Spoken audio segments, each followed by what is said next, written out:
Well, hello, my good, dear friends. Welcome to D4, D&D Deep Dive. This is the show where each week we take a deep dive into one, sometimes two, specific character builds for Dungeons & Dragons. We theorycraft about them, we crunch numbers about them, not so that I can tell you the right way or the best way to play a character, but to explore one potential way to create and build and play a character in D&D in the hopes of creating something that is both really fun, but also really powerful to play. So, if you enjoy creating characters for D&D almost as much as you enjoy playing the game itself, or if you're just looking for tips or ideas on a particular character that you've thought about creating or playing, then welcome home. This is where you belong, and I am so glad you're here, so thank you for being here. I really appreciate it. My name's Colby, and I'll be your host. Really quick, if you would be interested in getting a written step-by-step guide so that you could recreate this character yourself without having to go back and rewatch the video or take notes, then I would appreciate it if you would consider joining the channel as a member. There should be a little button down there that says join. For $2 a month, you get access to the library of write-ups, cheat sheets that I create for each of these builds, and also it's just a nice way to support the channel even if you don't want those cheat sheets. So huge thank you to my channel members. Really appreciate you guys. And for everybody else, you can get out of here. No, I'm just kidding. You are also awesome. Thank you for being here, watching, liking, subscribing, commenting. These are all great ways to support the channel too. So thank you as well. Right. So many of you know this already, but two-weapon fighting is kind of wonky in D&D 5e. And by wonky, I suppose I mean a little underpowered. I went into much greater detail on the topic in what I called, I believe, my first ever short video that I did like almost 2 years ago. It was actually like 20 minutes long or something. Hey, it's short for me, okay? Anyway, delineating there some of the major problems that you run into with two-weapon fighting, but to summarize some of them quickly. First up, the weapons you dual wield have to have the light property. For all intents and purposes, this means that the weapons you use are capped at a d6 of damage, for the most part, and that's not great. Of course, as I've been discussing quite a bit lately on the channel, I feel like the actual damage of the weapon tends to be less important than its properties, but more on that later. Second, while two-weapon fighting does let you get a bonus action attack with your second weapon, something that other weapon users don't innately get, the fact that you don't get to add your ability score modifier to the damage of that bonus action offhand attack makes it pretty weak. Especially thanks to the fact that there are a couple of feats in-game, namely Polearm Master and Crossbow Expert, that let you get a weaponized bonus action attack that does let you add your ability score modifier, as well as other bonuses you may have for attacking with that one single weapon. It could be a magic weapon and be that much more powerful, right? Now, sure, both Polearm Master and Crossbow Expert cost a feat, but if you want to enjoy that benefit as a two-weapon fighter, you either have to take a class that gives you the two-weapon fighting style, or take a feat yourself to get that fighting style. Speaking of feats, finally, and perhaps most damningly, a problem with two-weapon fighting, assuming melee weapons, light weapons, right, is that if you decide to go that route for your weapon attacks, you can't take advantage of the two most powerful feats for weapon users, namely Sharpshooter for ranged weapons and Great Weapon Master for heavy weapons that can potentially add 10 damage to each attack. Instead, if you want to go two-weapon fighting, the only real feat available for you to improve it is Dual Wielder. And all that really does for the two-weapon fighter is to basically let you use D8 weapons instead of D6 weapons, which is going to add 1 extra damage per attack on average. Admittedly, it does give you a +1 to your armor class as well, which isn't nothing, but still, I don't think that it comes close to making up the huge disparity in damage potential compared to Great Weapon Master and Sharpshooter users. It seems to me like the best thing to do for martial characters who want to focus on two-weapon fighting would be to not just give them a Great Weapon Master or Sharpshooter-like feat that's +10 to damage, -5 to hit. Sure, that might be easier to balance around, but it just doesn't make a lot of sense in my head, logically. A ranged weapon user should, I think, be able to make like a called shot and try to hit a very specific, more sensitive body part or like gap in the armor, right? It might be harder to hit that specific spot, thus the -5 to hit penalty. But if it does, it's going to hurt a lot more. Similarly, the idea of a heavy weapon user just putting like the massive weight of that weapon into a more reckless attack should potentially hurt a lot more if you get hit, though you might be less likely to hit because you're swinging so wildly and forcefully, perhaps telegraphing your attack a little bit more to your enemy, making it slightly easier to get out of the way, right? With two-weapon fighting, speaking for myself anyway, and I'm assuming that most others too, envision a character who, because they're using twice as many weapons as their counterparts, might have, if not twice as many attacks, at least like one more attack, right? I want a character who is slicing and dicing as a result of their two-weapon fighting expertise, potentially confusing their enemies, being able to feint with one weapon, and then striking home with the other. I would love to see the dual wielder feat give something like that, and I know that a lot of people do kind of homebrew things in their own game to try and make two-weapon fighting more appealing. Again, something like that might be a little tougher to balance around than just throwing out a -5 +10 equivalent, but the variety and diversity it would allow for in character creation especially is super appealing to me. What does this have to do with our build this week? There is one particular subclass in the game that does get an extra attack that they can use to fight with two weapons. It's the Path of the Beast Barbarian. Ironically, however, because the claws that Beast Barbarians can manifest are specifically not listed as being light weapons, even though you technically grow claws in each of your hands, if you wanted to utilize them for two-weapon fighting, technically, you would have to take the aforementioned kinda crappy dual wielder feat, since that lets you wield non-light weapons for two-weapon fighting purposes. But then the feat doesn't inherently raise the damage die of your claws, so it makes an already kind of questionable feat that much crappier if you take it as a Beast Barbarian. However, there is a way to still get a really nice bonus action offhand attack with a weapon without needing to take either the two-weapon fighting style or the dual wielder feat, or any other feat for that matter. Can you guess what it is? That's right. It's by multiclassing into the Soul Knife Rogue. And it just so happens that at the moment, doing a multi-class build that goes Beast Barbarian and Soul Knife Rogue is the most oft-requested build I get in the comments that I have yet to do a character build for. So that is what we're going to do today.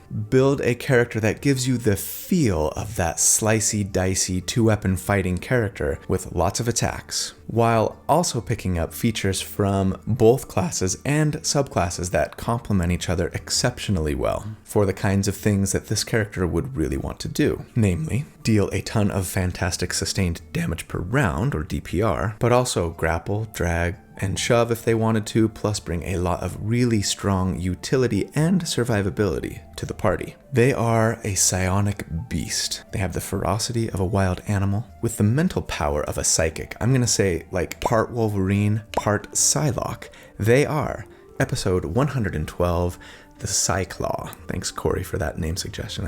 I really like it, actually. Huge thanks to my good friend Randall Hampton for creating this fantastic artwork for this build. He does it for every build, as most of you know. He's so good, and if you would like to follow him to check out the other art that he does, or maybe even reach out to him to try and commission him to create some art for your character or your party, I will, as always, put links in the video description on how to do so. Thanks, Randall. Before we jump into the build, however, I do want to tell you guys about a brand new sponsor for the video this week. It is a company called Claymore Miniatures. Claymore Miniatures is a 3D minis company founded by two close friends with a very long history and love of tabletop role-playing gaming and fantastic fantasy artwork. What they do is create STL artwork files for you to print really fantastic, diverse, gorgeous, lovingly sculpted, high-quality minis for your TTRPG campaign. These guys are true artists and sculptors. I love the realism and the details of these minis that they've created compared to a lot of others that I've seen. They just look fantastic. Now, the way that their business model works is very simple. They have a really affordable monthly subscription model where you pay only $15 a month, and for that low price, you get dozens, yes, dozens of beautiful artwork files based on the theme of that month that you can then take and print. In September, the theme was Whispers of the Swamp, which was really cool. But October's theme is The Gate to the Unknown, and it's all about devils, cultists, demons, and fallen angels, which seems really appropriate for the month of October. So yeah, all of the dozens of files that they would send you for that month would be around that theme. And then next month, they would have a different theme and they would send you dozens more files of beautifully crafted miniature STL artwork files for you to print and paint and play with and enjoy. So yes, do yourself a favor and subscribe to Claymore Minis. I mean, not only do you get dozens of ready-to-print art files each month, but for becoming a subscriber, you even get a welcome pack of files called Night of the Hunt, which include over a dozen minis itself, with heroes, villains, and even close-up busts of the main characters, which is pretty unique and really cool. I will, of course, put a link in the video description for how to get to Claymore Minis, so you can check them out, subscribe if you're interested. These guys put out some really gorgeous artwork and are obviously obsessed about quality. So go become a subscriber today. Big thanks to everyone over at Claymore Minis, and let's jump into the build. All right.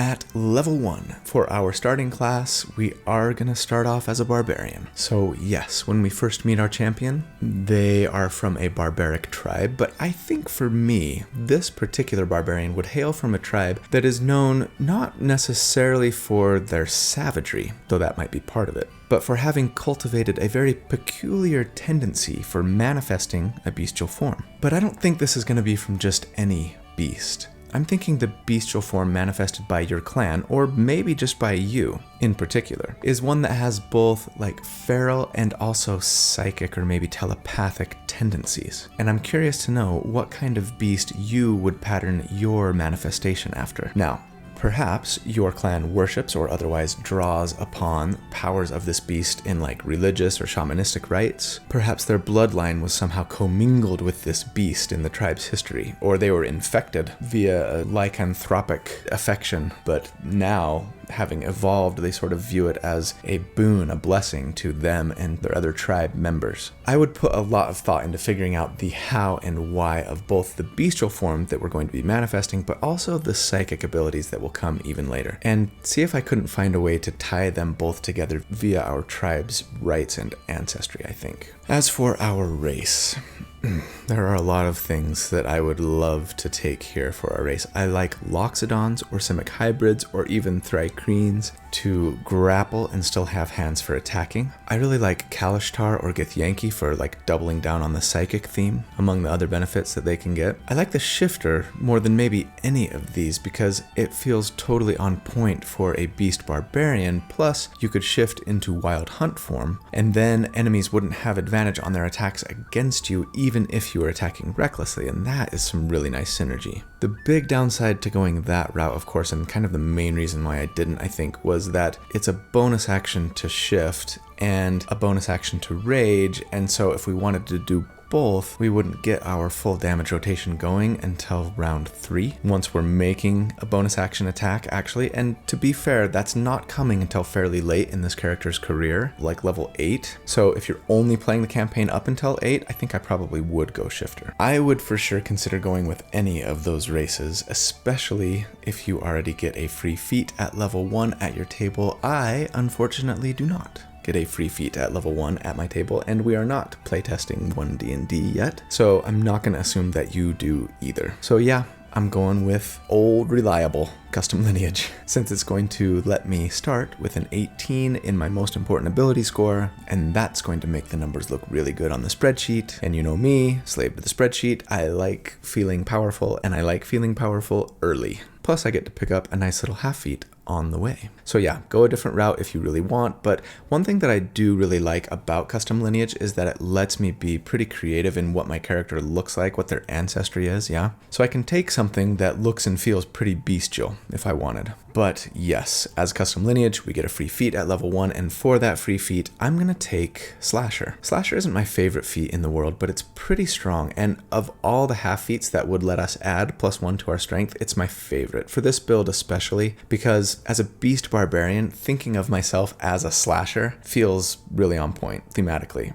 as the character can be a little bit almost werewolfy, right? Like something out of a slasher flick, maybe. Anyway, with Slasher, we get to, yes, increase our, for us, strength by 1, and then once per turn, when we deal slashing damage to creatures with an attack, we can reduce their move speed by 10 until our next turn. And that's a nice little bit of control there that you just kind of get to apply automatically every round. What's more, if we score a critical hit that deals slashing damage, until the start of our next turn, the enemy has disadvantage on attack rolls. That's a pretty nice debuff, honestly. Though, admittedly, we'll only be applying it once in a while since it only works on a crit. But we will be attacking with advantage and have about a 10% chance to crit, so it will come up fairly often. And that's especially nice for those of us who are barbarians and are probably going to be granting advantage on attacks to enemies, right? At the very least, this way we might be able to occasionally take that advantage away and just have them make attacks as normal. As for our ability scores, I'm going to assume, as always, that we're going the point buy method and recommend that we take a 15 strength, then plus 2 from custom lineage, plus 1 from slasher, so yes, we get to start with an 18 strength, and that feels awesome. And then going 14 constitution, 14 dexterity. And yeah, I think this is like the 3rd strength-based rogue that I've done this year, which feels like a lot.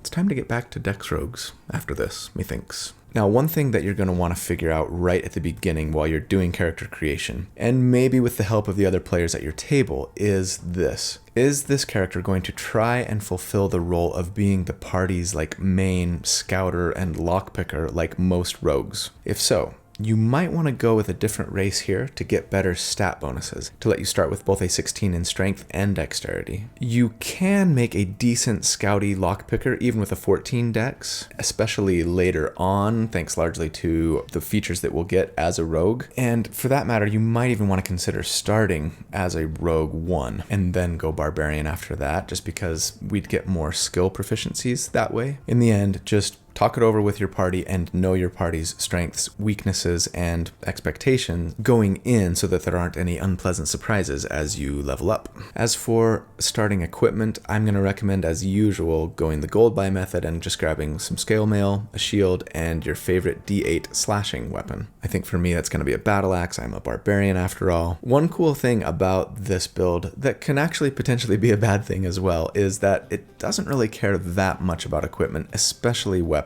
for most of their career. Until we hit level 3, we are going to want a weapon of some kind, so I'd say pick your favorite slashing D8 weapon for now, like I say, so that you can enjoy those slasher benefits. Of course, you don't have to go a shield and a D8 weapon. You could take a great sword or a great axe if you'd rather do a little bit more damage, but it's not going to be much. I don't think it's worth giving up the 2 AC that the shield gives us. But yeah, I mean, of course, not depending on weapons can have a drawback in that, well, magic weapons can be a very powerful and potent thing in D&D. And if you're essentially just summoning or creating your own weapons all of the time throughout your career, and those weapons don't necessarily scale at all, then you might get left behind a bit as all of your friends are getting flame-tongue longswords and stuff, right? This is something that you will definitely want to discuss with your DM and see if you can pick up a magic item or two along the way that's going to allow your summoned and manifested weapons to scale, even if that means creating a homebrew magic item. As a barbarian 1, then we get the unarmored defense feature. This means that if we're not wearing armor, our armor class is equivalent to 10 plus our constitution modifier plus our dexterity modifier. And that for us at this level would be a 14, and with scale mail we'd be a 16 AC, so don't go naked. Of course, if you're trying to be the party's scout, you don't want disadvantage on stealth checks that scale mail would give you. So maybe you can pick up a breastplate at some point, or maybe you went 16 strength, 16 dex, in which case naked wouldn't be that bad, especially since you can still now use a shield. For scale mail users though, if you're using a shield, which I would do, like I've said, for now at least, enjoy that 18 armor class at level 1 as a barbarian. And then the other feature we get at Barbarian 1, of course, is Rage, that quintessential barbarian feature that we all know and love. With Rage, twice per long rest for now. As a bonus action, you can enter a frenzied state of rage that gives us +2 damage on all of our strength-based melee weapon attacks. advantage on strength checks and saves, which is particularly great if we want to be grappling and or shoving our enemies. And we have resistance to bludgeoning, piercing, and slashing damage, which, yes, is the majority of the damage we can expect to be taking throughout our character's career at most tables in most campaigns. With rage, of course, you can't concentrate on or cast spells while raging, and our rage ends early if we don't either take damage or make an attack in a round. So be sure to keep a thrown weapon handy in case you end your turn out of range of making a melee attack against an enemy, something that we'll have built in later. At level 2, we get Danger Sense, which gives us advantage on our dexterity saves against things we can see, like traps, spells, etc. Always handy, especially with our pretty decent dexterity modifier. And then we also get Reckless Attack, which is such a wonderful and juicy ability. With Reckless Attack, when we make our first attack on our turn, we can decide to do so recklessly, which would then give us advantage on all melee weapon attack rolls made this turn, at the fairly high cost of giving your enemies advantage on attacks against you until your next turn. But especially with the resistance that we get from rage, not to mention how handy this is for rogues and sneak attack, which we'll get into later, the trade-off is totally worth it. At level 3, we would get, first of all, our third rage per long rest, and this is a pretty big deal. So far as I can tell, most D&D tables don't often have more than 3 combat encounters per long rest, meaning most of us should have rage available to us for most fights. I do really wish that Wizards of the Coast would introduce an ability for barbarians to be able to rage, even if they're out of rage uses, but maybe for a cost, like a level of exhaustion or something. Maybe they take some damage, I don't know. It would be nice to be able to still rage in a pinch if you underestimated how many combat encounters you were going to have that day. But regardless, we're glad to have at least 3 per long rest now. And then, of course, we also get our Barbarian subclass, our Primal Path, and yes, we're going Path of the Beast. It's super cool, it's totally savage, it's borderline lycanthropy, and I love it. As a Path of the Beast Barbarian, we get the very cool Form of the Beast feature. When you rage, the bestial spark burning within your soul bursts forth, transforming you by manifesting a natural weapon that you can choose from between 3: the bite, a tail, or claws. The bite can deal damage and then heal you a bit. Ugh. The tail can do damage with reach and then actually raise your armor class against 1 attack with your reaction. That's cool. It would be way better, maybe overpowered, if it could raise your AC for an entire round, like the shield spell or the Swords Bard defensive flourish, right? But the claws are what we're here for. The claw's gonna get you. You're scared of the claw. With claws, both of your hands transform into claws, which you can use as a weapon if they're empty. That's important. They deal 1d6 slashing damage on a hit, but are, unfortunately, not given any weapon properties like light, meaning, like I've said, we can't dual wield them without taking the dual wielder feat. Even though, like, we have 1 in each hand, they're just right there. So that feels a little silly. But we also couldn't use them for, say, sneak attack damage, since they're not finesse weapons or ranged weapons.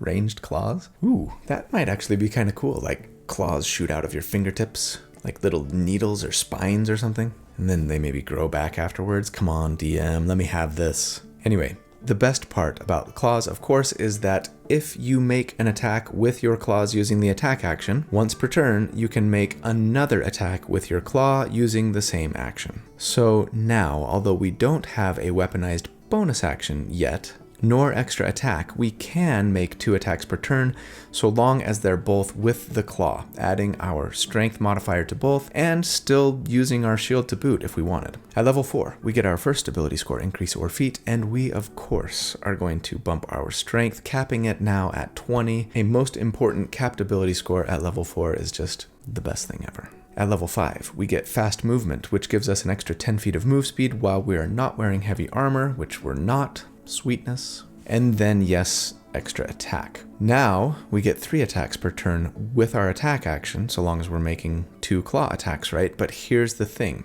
In order to get that extra claw attack each turn, we're only told that that extra claw attack triggers when you attack with a claw on your turn, not when all of the attacks you make on a turn with the attack action are with the claw, right? What's more, As we've discussed on previous videos, the extra attack feature doesn't specify that both of the attacks you make as a result of having extra attack have to be made with the same weapon or even the same hand. Thus, we could, in theory, make attack number 1 from our attack action with a claw, attack number 2 from our attack action from extra attack with, say, a battle axe that we were holding in our other hand. There's nothing prohibiting this in the rules. And then attack number 3 would be a claw attack granted us for attacking with a claw as part of our attack action. Some of you may be crying foul, claiming that we can't do this because of the rules around two-weapon fighting. But keep in mind, we are not interacting at all here with two-weapon fighting. We're not getting a bonus action attack granted us when we follow the rules for two-weapon fighting.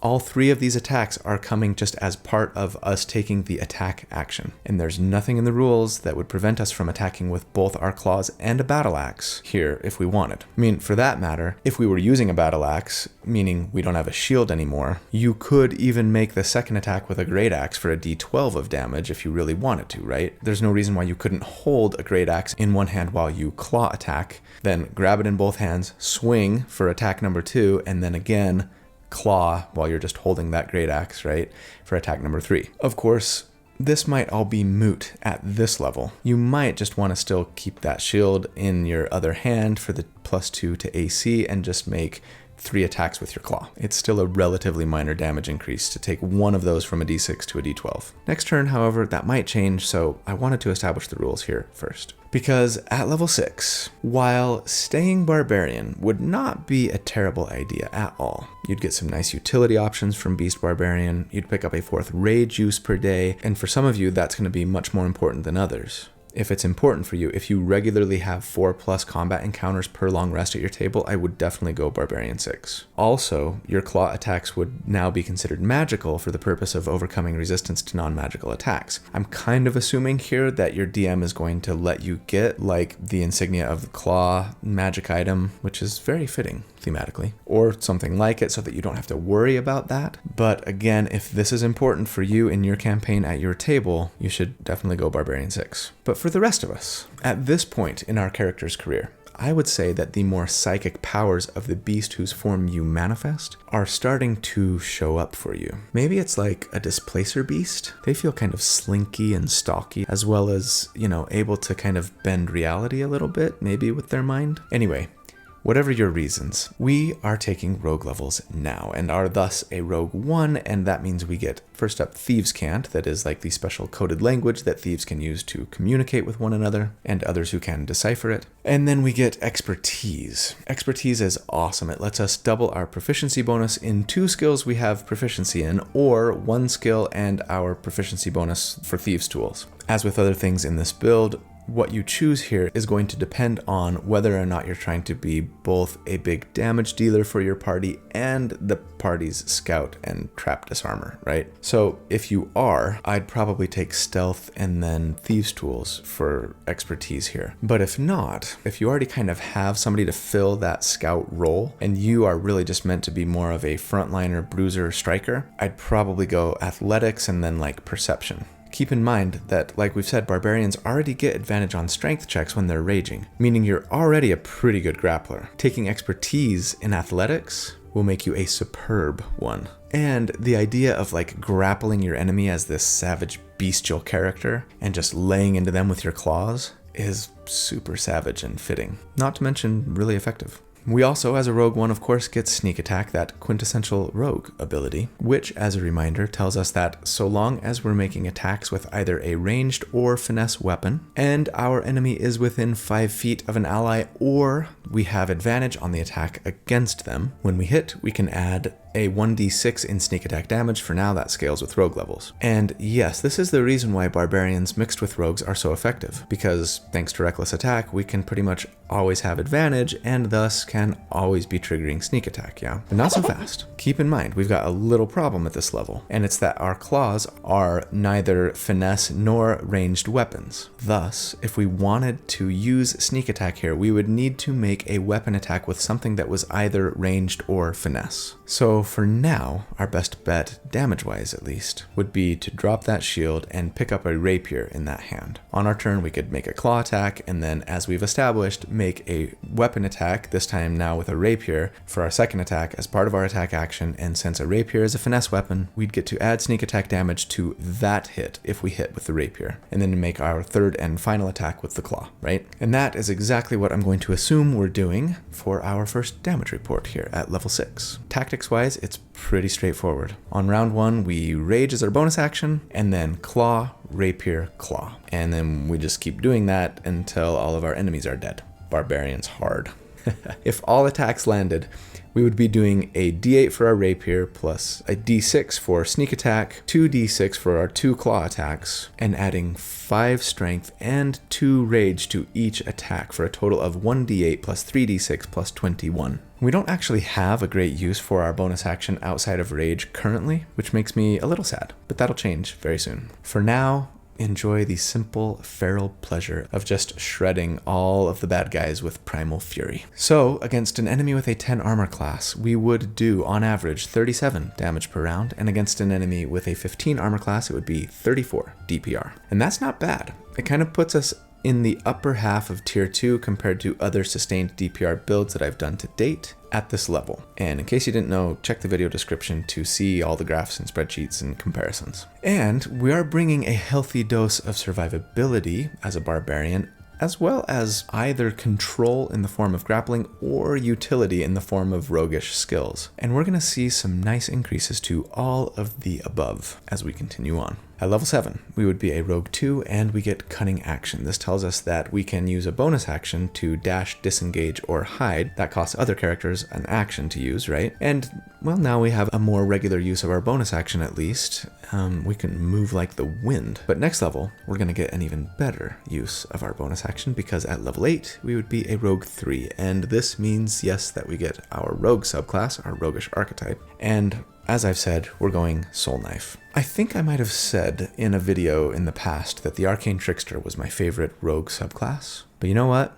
It's not. At least, not anymore. I am so in love with the Soul Knife. I think it brings the best utility of all the rogue subclasses and also brings the biggest and best, cool factor. It's just so awesome and flavorful. So, we get 2 really great features as a Soul Knife Rogue. First up is Psionic Power. This tells us that we get a number of psionic energy dice per long rest equal to twice our proficiency bonus. These dice are d6s for now, but they'll scale, and they can be used to fuel some newfound psionic powers. We currently have 2 of these powers, Psi-Bolstered Knack, which lets us add one of our d6 psionic energy dice to a failed ability or skill check that we have proficiency with. Best of all, we only spend the dice if adding it causes us to succeed. This is nothing short of amazing, honestly. We had the potential to be a superb grappler before. Now we are almost a perfect one, assuming we took expertise in athletics, of course. And assuming that we're not trying to grapple creatures that are huge or bigger, since we can only grapple ones that are 1 size larger than us. If this is important for you, you might want to consider a Rune Knight dip. I mean, stealth and thieves tools checks just got that much easier, especially if we took expertise there. And even if you didn't,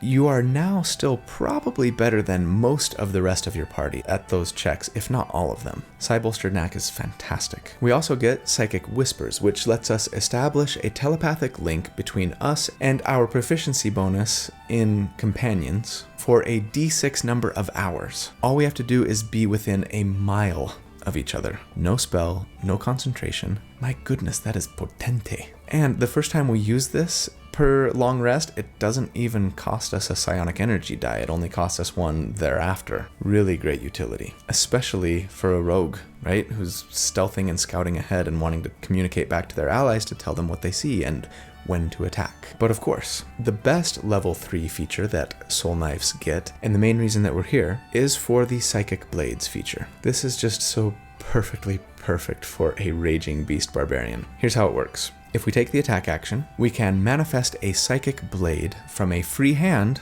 and make an attack with it. The blade has both the finesse and the thrown weapon properties. One thing to keep in mind, a thrown weapon does not have to be thrown and can be used just fine in melee. and is not necessarily a ranged weapon. In fact, the only thrown weapon that is also a ranged weapon is the dart, something we made pretty great use of in the Needler build. Usually, thrown weapon attacks are made with our strength score, unless the weapon is also considered a finesse weapon, like these psychic blades, or uniquely the dagger, something we made great use of in the Psyknife build. Now, this blade can be thrown up to 60 feet without disadvantage, nice, and on a hit it deals 1d6 psychic damage plus our ability score modifier, which again can either be strength or dex since it's a finesse weapon. We'll use our strength naturally. The blade vanishes right after we make the attack with it, meaning even if we summon it in our clawed hand, immediately after it will be empty, and we can thus make claw attacks. Best of all,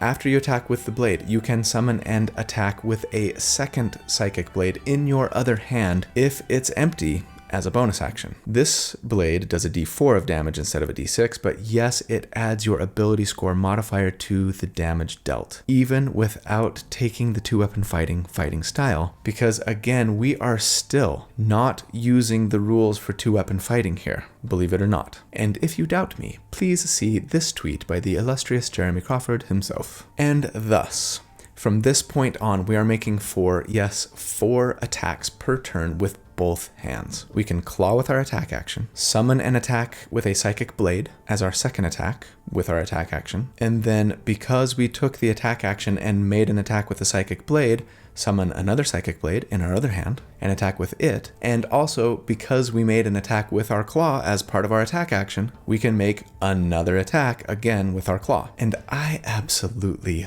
love the image that this invokes of just raking our enemies, summoning multiple psychic blades each round and plunging them into flesh and mind, and raking again in a veritable onslaught of slashing and mind flaying, using both of our hands for weapon attacks, perhaps as effectively as any two-weapon fighter in D&D 5e, but without taking either the two-weapon fighting style or the dual-wielder feat. We are the love child of Wolverine and Psylocke, and I am here all day for it. Speaking of, come on, Marvel. It's time to give us the X-Men movie series that we all want and need, with a proper, Avengers-style treatment. Don't let us down. Okay, sorry. I kind of lost myself for a minute there. Keep in mind that sneak attack at this level does go up to a 2d6 as well. And of course, since our psychic blades are finesse weapons, we can use sneak attack on one of our psychic blades attacks, right? At level 9, we would be a rogue 4 and we get another ability score increase or feat. You could and arguably should do something to shore up your defenses at this point, methinks. But of course, I am going to do something that bumps our damage, even if it's just by a skosh. I'm going to take the Fighting Initiate feat here so that I can get the Dueling Fighting style. This lets us add +2 damage to attacks we make while we are wielding a melee weapon in one hand and no other weapons. Because of that word, wielding, it means that we probably can't apply the +2 damage bonus to our claw attacks, since we're not technically wielding those claws. And if we were, it would mean that we were wielding one in each hand, and thus still wouldn't apply for dueling, right? But we should be able to apply that dueling fighting style damage to our psychic blades attacks at least, since when we attack with them, we are wielding them and not wielding another weapon in our other hand. It's not a big damage bump by any means, but hey, we're trying to stretch DPR as far as we can with the build, as always, and I count on you to figure out where you want to scale that back in the name of being more well-rounded or having better survivability. But yes, speaking of damage, it is time for our level 9 damage report. Quite a bit has changed for us tactically since last check. We are now, as I've said, making 4 attacks per turn, 2 with our claws, 2 with our psychic blades. We're adding our strength and rage bonus to each of those attacks, and 2 more to the psychic blades attacks thanks to the dueling fighting style. Our sneak attack damage has gone up by a d6 as well since last check, and we've added some really nice bonuses to our utility and control options. And so, against an enemy with a 10 armor class, on average we would do 54 damage per round, and against an enemy with a 16 AC, it would be 50 DPR. And that means that we've scaled a little bit better than most sustained DPR builds at this level, putting us now in the top of tier 2 / bottom of tier 1 compared to other DPR builds at this level. That feels awesome. And this might be arguably sort of the pinnacle of our Psyclaw selves. We are a raging, grappling, beefy, stealthy, lockpicky, telepathic Psyclaw, and we are amazing. At level 10, we would be a Rogue 5. Our sneak attack goes up to 3d6. Our psionic energy die goes up to a d8 instead of a d6. And we get Uncanny Dodge. This is a really nice way to have the damage of a single attack using our reaction. And, aside from opportunity attacks, we're really not getting much use out of our reaction currently, so this is really quite nice. Even if it's only having the damage on one attack, coupled with our resistance from rage that we're going to be benefiting from more often than not, this is going to make even the toughest attacks merely tickle. At level 11, we would be a Rogue 6, and we get another round of expertise. Again, what we take here largely depends on our role and depending on what we took last time. If we're going the scouty, lockpicky route, I'm probably going sleight of hand here, I think, and maybe perception or investigation if I haven't yet. Taking expertise now in athletics, if you haven't yet, is still not a bad idea. It would be a great way to help us escape grapples, if nothing else. And yeah, let us be a good grappler, even if we weren't originally intending to be one. At level 12, we would be a Rogue 7, and our sneak attack goes up to 4d6. And we get evasion, which tells us that if we are making a dexterity saving throw to only take half damage against a thing, like a fireball, then if we make the save, we take no damage, and if we fail it, we only take half damage. And keep in mind, we already have advantage on dexterity saving throws thanks to Danger Sense. So now, even without proficiency in dexterity saves, we barely feel those fireballs. At level 13, we would be a Rogue 8, and we get another ability score increase or feat, and at this point, yes, I think I would look to shore up my defenses a little bit more via tough or resilient wisdom, though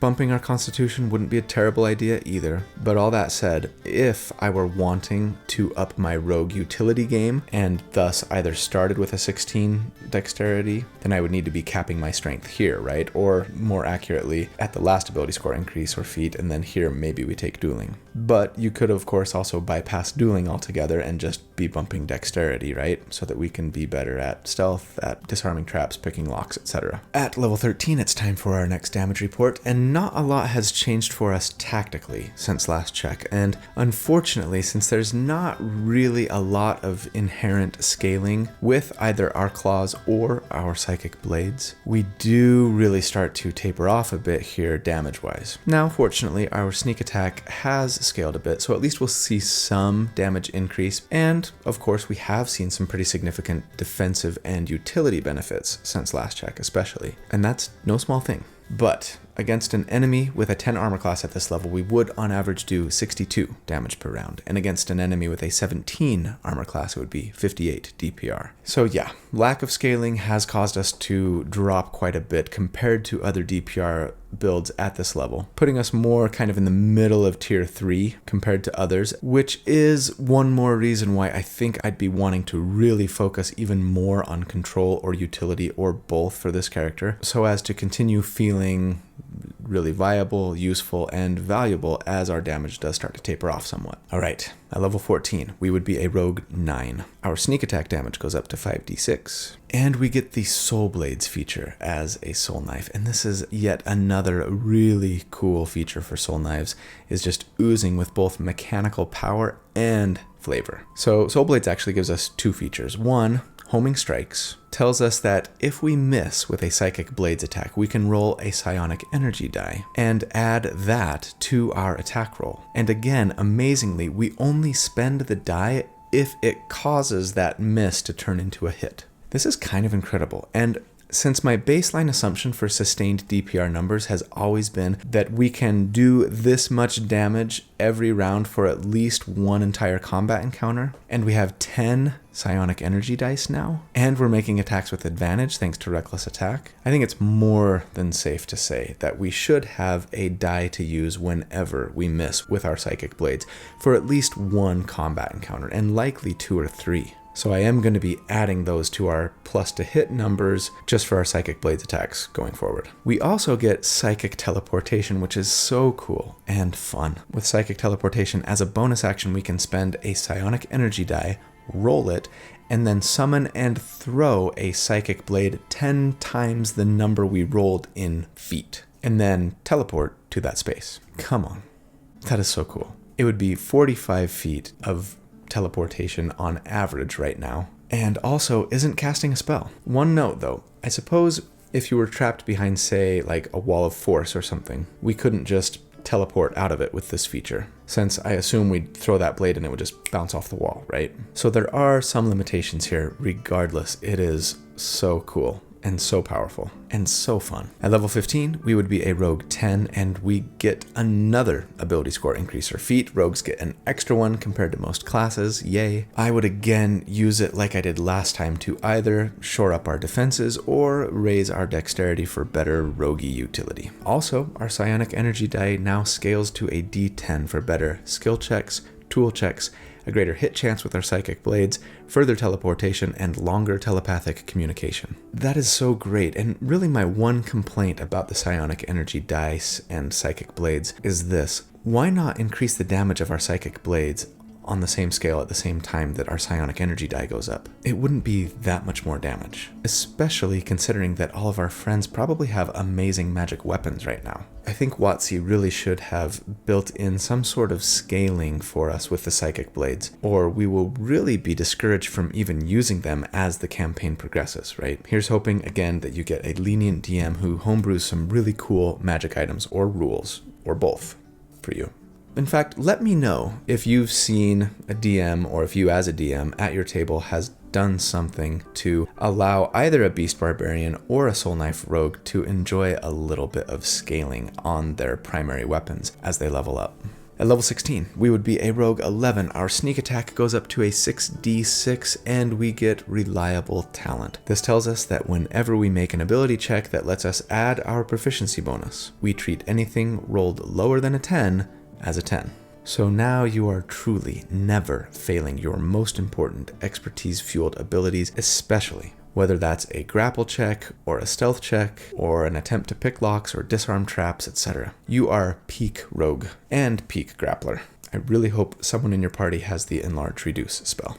And finally, for us, at level 17, we would be a Rogue 12. And we get yet another ability score increase or feat, and I would again use it like I did last time to shore up our defenses or raise our dexterity if we aren't capped yet for better roguish utility. And depending on what armor you may or may not be using here and where you've been putting these ASIs and feats, you could actually have a better armor class naked now than even with non-magical anyway half-plate. So hey, naked party. Similar to last time, our final damage report here at level 17 really only sees a little bit of damage scaling, mostly from sneak attack, though we do get a nice plus to hit bump from our psychic blades attacks thanks to homing strikes. Though of course we have continued to pick up some really nice additional increases to our utility and to our defense thanks to all of our ability score increases, our psychic teleportation, and reliable talent. But against an enemy with a 10 armor class here, we would do 69 damage per round on average, and against an enemy with an 18 armor class, it would be 66 DPR. And yes, as a result of our fairly poor damage scaling, we've continued to drop compared to other DPR builds, landing us kind of at like the top of tier 4 by comparison at this level. Still, what we've failed to gain in damage, we've absolutely made up for in defense, utility, and control. We are pretty pleased with our Psyclaw selves. All right. Final thoughts. The tier score for this character, when you take the damage that they do at all of the armor classes that we calculate for at each of the damage reports that we report on, and just average them all together, is a 48.1. That puts them in about the middle of tier 3, just above the Fey Wanderer and just below the Moon Druid. So yeah, looking back on the character, I feel like, they really do hit their stride right around level 8 and compare super well versus other damage builds at that level up to about level 11. But really, as with most rogue and barbarian builds, actually, they just tend to scale not super well damage-wise, especially into late game compared to a lot of other builds. But you know what? I don't mind so much for two main reasons. One, most D&D campaigns end around the time that this build starts to flatline a bit. So for the vast majority of those of you who end up playing a build like this, you're going to enjoy some really fantastic scaling throughout your entire campaign and feel super powerful and super deadly for your entire career. But two, we bring an almost ridiculous amount of utility, defense, and even control to the table in the later game, especially while our damage is plateauing somewhat. And that is nothing to be ashamed of. Oftentimes, grappling and maybe shoving an enemy will do more for your party than like 10 or 15 more damage in a round would have done, right? And I mean, if nobody finds and disarms that super deadly trap that's going to take half the health away of your entire party, that's a lot more devastating than failing to do a wee bit more damage, right? In the end, there are just so many ways that things in this build synergize with each other. It feels like an incredibly well put together puzzle, and it just makes me shiver with glee. Are there ways that we could have increased the damage a little bit while sticking to our claws and psychic blades? Maybe. The biggest way might have been via finding a reliable, or at least semi-reliable way to attack with our reaction, and thus apply our sneak attack damage a second time per round, maybe with a sentinel feat or something, or like a Battle Master maneuver. You know, I would see on this character if you could convince one of your allies to go Battle Master fighter, or maybe an Order Cleric to give you some really consistent, reliable reaction-based attacks, and then let you add that sneak attack damage twice in a round, right? That would really boost our DPR. But I didn't really want to do any additional multiclassing on this character beyond what we'd done, because, well, I didn't want to miss out on the sneak attack damage scaling, which was at least something, right? But more importantly, for me anyway, I didn't want to miss out on all of those really fun, cool, useful, and powerful Soul Knife Rogue abilities that you get at higher levels, that while they might not have done a ton to keep our damage numbers scaling in line with like other DPR builds that I've done, they add so much coolness and fun to the character. I just think it would have been less of a character had they not gotten to those really cool and useful abilities. As is, this character has honestly risen to very near the top, if not the very top, of the next character I want to play in a campaign. So anyway, I hope you feel the same. I hope you enjoyed it as much as I enjoyed putting it together, but that is the build for the week. I love you guys.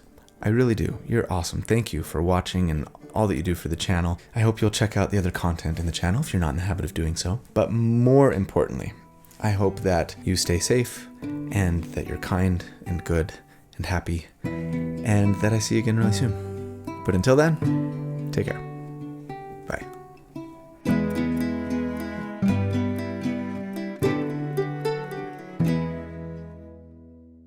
I know what you're thinking. Where did he get that fabulous t-shirt?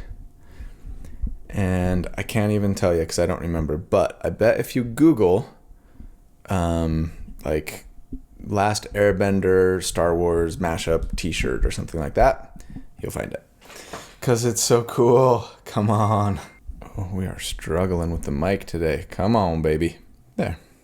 Well, I could go crazy on a night like tonight, when summer's beginning to give up her fight. Yeah, yeah, yeah. And every thought's a possibility, and the voices are heard, but nothing is seen. Why do you spend this time with me? It may be an equal mystery.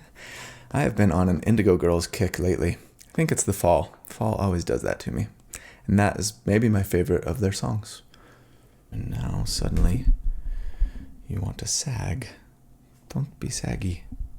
Well, don't even say that. Well, no, don't say that. Nah, don't say that. Don't say that. I feel like I'm crooked. Oh, too much. Come back. Come on back. Maybe my right shoulder just slumps. The problem, one problem with oh boy. Similarly, the idea of a heavy. Okay, I'm recording. Hi. I was gonna come in. Okay. When you looked at me, which usually means that you're done for a second. Or sometimes it just means, why are you talking so loudly? Sorry. It's all right. Don't put that in the video.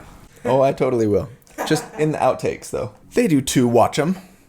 He just said nobody watches those. Prove him wrong.